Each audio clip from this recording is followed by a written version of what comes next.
আসলে এই বিষয়টা তো একটা সিম্পল বিষয় ছিল, হ্যাঁ। তা বিষয়টা একটু এরকম ছিল যে আমাদের বিশ্ববিদ্যালয়ে ৩ জন স্টুডেন্ট, একজন হচ্ছে ইংলিশ, একজন বিবিএ এবং একজন লয়ের স্টুডেন্ট। তো এই ৩ জন স্টুডেন্ট তাদের ২ বান্ধবীকে নিয়ে এখানে একটা দোকানের সামনে চা খাচ্ছিল আর কি।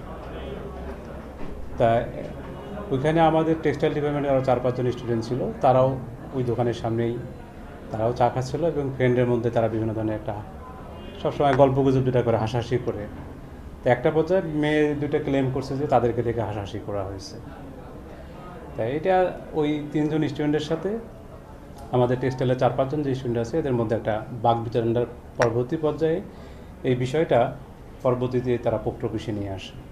তা এখানে প্রক্টর যারা দায়িত্বে ছিলেন, তো ওই সময় বিষয়টা কিন্তু প্রক্টর অফিস থেকে কিন্তু মীমাংসা করে দেওয়া হয়েছে এবং মীমাংসা করে দেওয়ার পরে তারা এখান থেকে তারা খোলাখুলিও করেছে এবং বলতেছে তারা একসাথে চা খাবে বসে।